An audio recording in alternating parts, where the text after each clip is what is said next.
આવે છે, સૃષ્ટ પોતે બનાવે છે. સાથે સાથે એકલું જ્ઞાન પણ સારું હોતું નથી. ભગવાન આપણને સમજાવે છે કે તમારા જીવનની અંદર જ્ઞાન અને પ્રેમનો સમન્વય હશે તો વસ્તુનું જે સૌંદર્ય છે ને એમ સાચા અર્થની અંદર તમે જાણી શકશો. આ વાત આપણને નેત્ર કમળ આ રીતે આપણને પોતે સમજાવે છે. અને ભગવાન શિવજી કેવા છે? ભગવાન શિવજી દિગંબર છે. દિગંબર એટલે દસે દિશાઓના વસ્ત્રો ધારણ કર્યા છે. પૂર્વ, પશ્ચિમ, ઉત્તર, દક્ષિણ, વાયવ્ય, અગ્નિ, નૈઋત્ય, ઈશાન, આકાશ અને પાતાળ. દસે દિશાઓના વસ્ત્રો ધારણ કર્યા છે. દસે દિશાઓના વસ્ત્રો ધારણ કર્યા છે છતાં એ પોતે શ્રેષ્ઠ રહે છે. એક વસ્તુનો આપણે પોતે વિચાર કરીએ કે ભગવાન કદાપી શ્રેષ્ઠ રહી શકે ખરા? ભગવાન શિવજી માટે અંગ્રેજીમાં એવું કહેવાય છે, having possessing everything but not to enjoy anything. એટલે સાદી ગુજરાતી ભાષામાં કહીએ કે સમગ્ર સૃષ્ટિનો વૈભવ છે ને એમના પગની પાસે પડ્યો છે. સમગ્ર સૃષ્ટિનો વૈભવ તેમના પગની પાસે પડ્યો છે છતાં પણ એમને ભોગવવાની સહેજ પણ ઈચ્છા થતી નથી. આ આપણને શું સમજાવે છે? Simple living and high thinking. એટલે કે સાદું જીવન અને ઉચ્ચ વિચારો. સાદું જીવન અને જે ઉચ્ચ વિચાર હોય તો તમારા જીવનની અંદર સરળતા, સહજતા અને સરળતાના ગુણો તમને ખબર ના પડતા ઓટોમેટિક પોતે આવી જાય છે. આ વાત આપણને સમજાવવામાં પોતે આવી છે. પછી ભગવાન શિવજી કેવા છે? વિભૂતિને વૈભવ પોતે સમજે છે. એનો અર્થ શું થાય છે કે ભગવાન શિવજીએ જે પોતે ભસ્મ લગાડે છે ને એ ભસ્મ કે ઓર્ડિનરી માણસની હોતી નથી. એ ભસ્મ કોની હોય છે? એ ભસ્મ કોની હોય છે કે જે માણસોએ આખી જિંદગી ભગવાનનું કામ પોતે કર્યું હોય અને એ માણસો મૃત્યુ પામે તો એમની જે શરીરની રાખ હોય છે એ ભગવાન શિવજી પોતે લગાડે છે. એ ઓર્ડિનરી માણસની રાખ લગાવતા નથી. તો એ જ રીતે રાખની વાત કરી. પછી એમની ખોપડી, એ લોકોની જે ખોપડી હોય છે, જેમના મસ્તકની અંદર સતત શિવજીના વિચારો ચાલે છે, આખી જિંદગી પ્રભુનું કામ કરવા માટે દોડતા રહે છે, તો ભગવાન પણ સાથે સાથે તેમની સાથે દોડતા રહે છે. આ લોકો જ્યારે રાત્રે સૂઈ જાય છે ત્યારે અનિમેષ નયને ભગવાન તેમને પોતે જુએ છે અને એ લોકો મૃત્યુ પામે છે ને તો એમની ખોપડીની માળા ભગવાન શિવજી પોતે ગળામાં ધારણ કરે છે. તેથી એમને આપણે શું કહીએ છીએ? કપાલી કહીએ છીએ. ભગવાન શિવજીને શું કહીએ છીએ? કપાલી કહીએ છીએ. આવા પ્રભુનિષ્ઠ લોકોની જે ખોપડી છે ને એ ભગવાન શિવજીએ પોતે ધારણ કરી છે. અને ત્યાર પછી આપણે વાત કરીએ કે જેમના મસ્તકની અંદર સતત ભગવાનના વિચારો ચાલતા હોય તો પછી ભગવાન પણ પોતાના ભક્તનું પોતે ચિંતન કરતા હોય છે. તો ભગવાન શું વિચાર કરે છે કે હું જો ભક્તનું ચિંતન કરું ને એ સામેવાળા માણસને ખબર પડવી જોઈએ નહીં.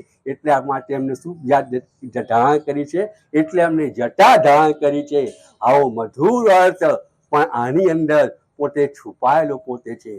અને પછી ભગવાન શિવજીએ પોતાના મસ્તક ઉપર બાલ મુકુંદને ધારણ કર્યો છે. બાલ મુકુંદ એટલે શું? કે ચંદ્ર કેવો છે? ચંદ્ર કર્મયોગી છે. સતત પોતે કર્મ કર્યા કરે છે. જે કર્મયોગી માણસો હોય છે ને એને ભગવાન પોતાના માથા ઉપર પોતે રાખે છે. એટલા માટે ભગવાન શિવજીએ બંકિમ ચંદ્રને પોતાના મસ્તક ઉપર તેમણે પોતે ધારણ પોતે કર્યો છે. આ બધી વાતો આપણે શા માટે સમજવાની? કે વર્ષોથી આપણે મહાશિવરાત્રિ ઉજવતા આવ્યા છીએ, ભગવાન શિવજીના દર્શન આપણે કરીએ છીએ, પણ આ વાતનો અર્થ શું થાય એ જો આપણે સમજીએ ને તો આપણે એક પ્રકારનો એમાં પણ આનંદ આવે છે. પછી ભગવાન શિવજી શું છે? એમના હાથમાં ત્રિશૂળ છે. ત્રિશૂળ શા માટે છે? ત્રિશૂળ એ સજ્જનોનું રક્ષણ કરવા માટે છે. સજ્જનોનું રક્ષણ કરવા માટે શિવજી સદાય પોતે જાગ્રત રહે છે અને દુર્જનોનું પોતે સંહાર કરવા માટે હંમેશા પોતે કટિબદ્ધ પોતે રહે છે. ત્રિશૂળનું કામ આ છે, કોઈ પણ સત્કાર્ય કરો પણ તેમાં ભગવાન ન હોય તો એ સત્કાર્યનો કોઈ અર્થ રહેતો નથી. એટલા માટે ભગવાન શિવજીએ દક્ષ પ્રજાપતિના યજ્ઞનો શું કર્યો હતો? ધ્વંસ કર્યો હતો, કારણ કે તેમાં ભગવાન હતા નહીં. એટલે ભગવાન હોવા ખૂબ જ પોતે જરૂર છે. તો સત્કાર્યની કોઈ પણ પ્રકારની કિંમત છે. ટૂંકમાં ભગવાન શિવજી પોતાના હાથમાં ત્રિશૂળ શા માટે રાખે છે? સજ્જનોનું રક્ષણ કરવા માટે અને દુર્જનોને રણવા માટે રાખે. તો એ જ પ્રમાણે ભગવાન શિવજીના હાથમાં શું છે? ડમરું છે. સંસ્કૃત ભાષામાં ડમરું શબ્દનો અર્થ સંહાર એવો પોતે થાય છે અને શણગાર એવો પણ પોતે થાય છે. હવે જે ડમરું રાખ્યું છે ને, એ ડમરું આશ્ચર્ય નિર્માણ કરે છે. મહર્ષિ પાણિનીને વ્યાકરણના બીજ મંત્રો હતા ને, એ શિવજીએ તેમના કાનમાં કીધા હતા. તેથી આ વ્યાકરણના બીજ મંત્રો આપણને મળ્યા છે. આઈની ભાષામાં કહેવું હોય તો ભગવાન શિવજી ડમરું કોના કાન આગળ લગાડે છે? કે જે મહાન માણસો હોય, જે વૈજ્ઞાનિક લોકો હોય, જે નિત્ય નવી શોધો કરતા હોય, તેના કાન આગળ ભગવાન શિવજી પોતે ડમરું પોતે રાખે છે, વગાડે છે. એટલે આપણે જે ભૌતિક સુખ સગવડ ભોગવીએ છીએ ને, જે ટીવી જોઈએ છે, મોબાઈલ છે, બધું આપણે ભૌતિક સુખ સગવડ ભોગવીએ છીએ, એનું પરિણામ શું છે? ભગવાન શિવજીએ એ માણસને કાનની અંદર આ પ્રકારની વાત કરી છે. તેથી આ બધી શોધો જગતની અંદર પોતે થઈ જાય છે. આ બધી શોધોનો જ્યારે આપણે ઉપયોગ કરીએ ને, તો આપણે નજર સામે શું આવવું જોઈએ? ભગવાનનું ડમરું આવવું જોઈએ. છતાં માણસ કેવો છે? કૃતજ્ઞ છે. માણસ શું માને છે? કે આ બધું પોતે કોને શોધ્યું? આ બધું મેં પોતે શોધ્યું છે. અને ભગવાન શિવજી શું કરે છે? ગળામાં સર્પો રાખે છે. સર્પો કેવા હોય છે? સર્પો પોતે ઝેરી હોય છે, પણ ઝેરી દાંત પાડી નાખેલો સાપ તમને કદાપી કરડતો નથી. એ જ રીતે આપણા જીવનની અંદર કામ, ક્રોધ, લોભ, મોહ, મદ, મત્સર આ બધા વિકારો છે, આપણી જોડે રહે છે અને આપણને હેરાન કરે છે. તો આપણે શું કરવું જોઈએ? આ જે વિકારો છે એનું ઉદાત્તીકરણ કરવું જોઈએ, વ્યક્તિકરણ કરવું જોઈએ. તો વિકારો આપણને કદાપી પોતે હેરાન કરતા નથી. સાથે સાથે આપણને એ પણ વાત સમજાવે છે કે દુનિયામાં ઘણા બધા ઝેરી માણસો હોય, એની પાસેથી કામ કરવાની જે કળા છે ને, એ આપણને શિવજી આ પ્રમાણે પોતે શીખવાડે છે. પછી વાત શેની આવે છે? ભગવાન શિવજી શું કહેવાય છે? ભગવાન શિવજી નીલકંઠ કહેવાય છે. સમુદ્ર મંથન કર્યું, અમૃત નીકળ્યું તો દેવોએ પીધું, પોતે પીધું, પણ ઝેર નીકળ્યું તો ભગવાન શંકરે પીધું. તેથી એ દેવોના દેવ મહાદેવ એ પોતેને કહેવામાં આવે છે. હવે એમને ઝેર તો પીધું, પણ રાખવું ક્યાં? તમે ભગવાન શિવજીએ ઝેર ક્યાં રાખ્યું? ગળાની અંદર રાખ્યું. તેથી એ નીલકંઠ કહેવાય.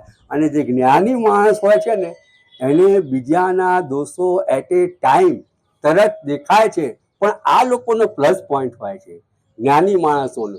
એ દોષો એ બીજી કોઈ વ્યક્તિને કહેતા નથી, પોતાના ગળાની અંદર પોતે રાખે છે. કારણ કે એ દોષો જો કહેવા માટે બેસે ને, તો માણસનો વિશ્વાસ તેમના ઉપરથી પોતે ઉઠી જાય. ટૂંકમાં ભગવાન શિવજીએ ઝેર ગળામાં રાખ્યું, તેથી એ શું કહેવાય છે? તેથી એ નીલકંઠ પોતે કહેવામાં આવે. પછી આપણે વાત કરીએ કે ભગવાન શિવજી હોય ના મંદિરમાં આપણે પ્રવેશ કરીએ તો પહેલાં નંદીની નમસ્કાર કરીએ છીએ, પછી કાચબાને નમસ્કાર કરીએ છીએ. નંદિની એટલે શું? આપણે ગુજરાતીમાં શું કહે છે કે આ બુદ્ધિમાં બળદિયો છે, બુદ્ધિની અંદર બળદિયો છે. પરંતુ નંદિની છે ને, એ ભગવાન શિવજીનું વાહન છે. એ ભગવાન શિવજીનું વાહન છે ને, એટલા માટે જગતના લોકો એની શું કરે છે? પૂજા કરે છે.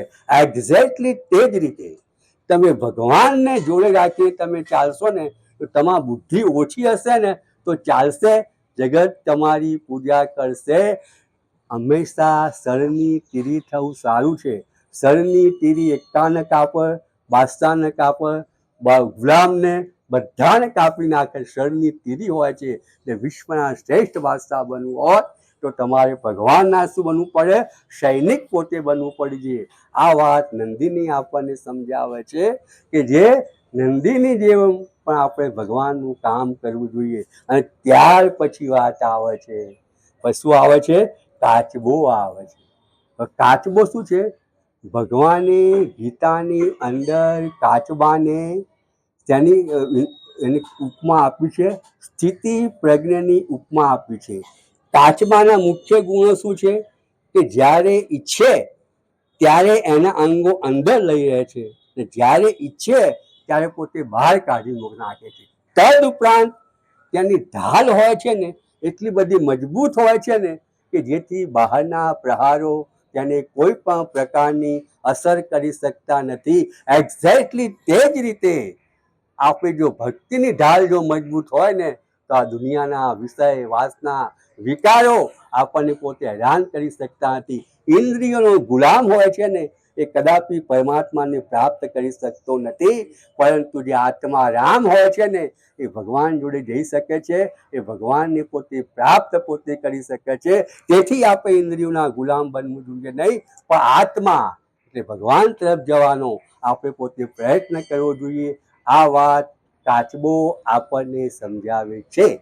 પછી આપણે વાત કરીએ, પછી કયા પ્રકારની વાત કરીએ કે આ જલાધારી છે ને, જલાધારની અંદરથી પાણી ટપક ટપક પડ્યા કરે છે. તો એક્ઝેક્ટલી તે જ રીતે કોઈ પણ કાર્ય નિરંતર દીર્ઘકાળ એટલે સતત પોતે ચાલતું પોતે રહે ને તો એની ઇફેક્ટ છે ને એ આપણા મન ઉપર પડે છે. જ્યારે જલાધારી તમે જુઓ ને, જલાધારી તમે જુઓ તો તમારે શું વિચાર કરવો જોઈએ કે આપણે પણ નિયમિત આ પ્રમાણે પોતે થવું જોઈએ. ટપક ટપક પાણી આ પ્રમાણે પડે છે અને પથ્થરને પણ પોતે કાણું પોતે કરી નાખે છે. ટૂંકમાં એટલી બધી તાકાત એની અંદર પોતે હોય છે. પુષ્પદંત નામનો જે કવિ હતો, એક વખત ફૂલોની ચોરી કરે છે તો એટલે પુષ્પદંત માટે પાસે શું હતું? અદ્રશ્ય થવાની શક્તિ હતી. પુષ્પદંત પાસે અદ્રશ્ય થવાની પોતે શક્તિ હતી. એ શક્તિ એની ગાયબ થઈ જાય, શક્તિ જતી રહે છે. ભૂલથી એ શિવ નિર્માલ્ય પોતે ઓળંગી જાય છે. પછી એ ભગવાન શિવજીની શું કરે છે? સ્તુતિ કરે છે. અને સ્તુતિ કરે છે ને એ આપણે જે શ્રાવણ મહિનામાં ગઈએ છીએ ને શિવ મહિમન સ્તોત્ર એ પુષ્પદંતે રચના કરી છે. અને તે જ રીતે તુલસીદાસે હનુમાન ચાલીસાની રચના કરી છે. વિશ્વામિત્રએ ગાયત્રી મંત્રની રચના કરી છે. આ બધી વાત આપણને ખબર હોવી જોઈએ. તો પુષ્પદંતે ખૂબ જ આદર હૃદયે ભગવાન શિવજીને પોતે વિનંતી કરી આપણને શિવ મહિમન નામનું સ્તોત્ર આપણને મળ્યું. ત્યાર પછી શિવ નિર્માલ્યમાં શું આવે? શિવ નિર્માલ્યમાં એવું આવે કે પ્રભુ પર ચડેલું વિત, ભગવાન ઉપર ચડેલું વિત, પ્રભુ માટે ચાલતું રહેલું કાર્ય અને પ્રભુ માટે કામ કરતા રહેલા મહાન પુરુષો, એ લોકો વિશે ગમે તેમ બોલવું ને, જેમ ફાવે એમ બોલવું ને, એ પણ શિવ નિર્માલ્યનું ઉલ્લંઘન કર્યું એવું પોતે કહેવાય છે. અને જે સમાજની અંદર આ લોકોની અવગણના કરવામાં આવે છે તે સમાજની અંદર મૃત્યુ, ભય અને ડરનું સામ્રાજ્ય હંમેશા રહે છે. એવું શાસ્ત્રોનું આ પ્રમાણે પોતે વચન પોતે રહેલું છે. ટૂંકમાં ભગવાન શિવજી આપણને નંદીની શા માટે, કાચબો શા માટે, ભસ્મ શા માટે, બંકિમચંદ્ર શા માટે, નીલકંઠ શા માટે તે ઉપર ઊભા છે? ટૂંકમાં આપણે કહીએ કે ભગવાન શિવજી જે છે, જેમના મસ્તકમાંથી જ્ઞાન ગંગા છે ને સતત પોતે વહેતી રહેલી છે. સાદાઈ છે ને એ જેમનું શું છે? શૃંગાર છે. વિભૂતિ છે એને શું કરે છે? પોતાનો વૈભવ પોતે સમજે છે. સજ્જનોનું રક્ષણ કરે છે અને દુર્જનોનો સંહાર કરે છે. આ એમનું જીવન મંત્ર છે. કામને પોતાનો આરાધ્ય દેવ ભગવાન શિવજીએ પોતે ગણ્યો છે. એવા ભગવાન જે શિવજી છે એ કરુણામૂર્તિ છે.